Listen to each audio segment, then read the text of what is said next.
अस्सलामु अलैकुम वरहमतुल्लाहि वबरकातुहू। अस्सलाम वालेकुम। मेरा नाम है महावीर प्रसाद सैनी और मैं पैसे से प्लम्बर हूँ, कंस्ट्रक्शन लाइन का कॉन्ट्रैक्टर।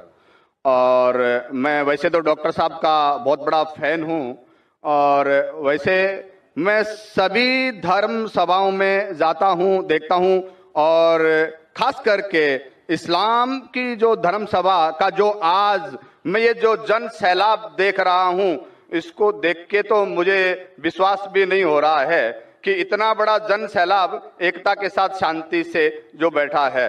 और इसी को देखते हुए और पिछले 22 तारीख से मैं लगातार यहाँ आ रहा हूँ। ये आज तीसरा दिन है, डॉक्टर साहब की भी तकरीर सुन रहा हूँ।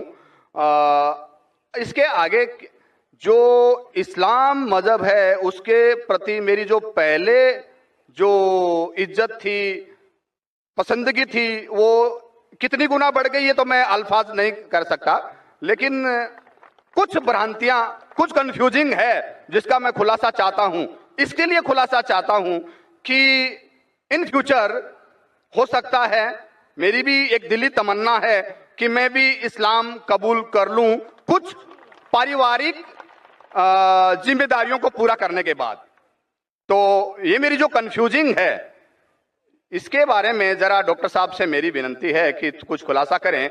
जैसे कि हम सब मानते हैं, हम सब मुस्लिम भाई मानते हैं कि अल्लाह एक है, अल्लाह के रसूल पैगंबर आखिरी पैगंबर हैं, कुरान पाक एक हैं।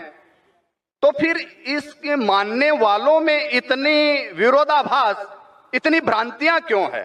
इतनी भ्रांतियां, इतनी गुटबाजी कि जब मैं यहाँ बांद्रा से यहाँ आ रहा था तो कुछ मुस्लिम भाइयों से जब मैंने जिक्र किया कि मैं इज्तिमा में जा रहा हूँ तो मुझसे पूछा गया, आजाद मैदान जा रहे हो क्या? मैंने कहा नहीं, मैं तो शाइन जा रहा हूँ। अरे कहाँ जा रहे हो तुम? वहां नहीं तो आजाद मैदान जाओ। मैं बोला क्यों भाई? वहां भी अल्लाह को एक मानते हैं, कुरान की कवायद होती है। और मैंने डॉक्टर साहब का जैसे सुना, हदीस की, कुरान की, सुन्नत की जो बातें होती है मेरे को बहुत पसंद है और वही चीजें हैं आम इस्लाम में। फिर तुम क्यों बुराई क्यों कर रहे हो? तो मैंने जब 10 लोगों से पूछा तो 10 में से 10 लोगों ने मुझे मना किया, यानी कि 100% मना किया। और 10 में से एक तो हमारे एक मस्जिद के जनाब जी थे जो नमाज पढ़ाते हैं, उन्होंने भी मुझे मना किया कि तुम्हारा ईमान खराब हो जाएगा। तो यही ऐसा क्यों? कहीं तो कुछ मिसअंडरस्टैंडिंग है जिसका मैं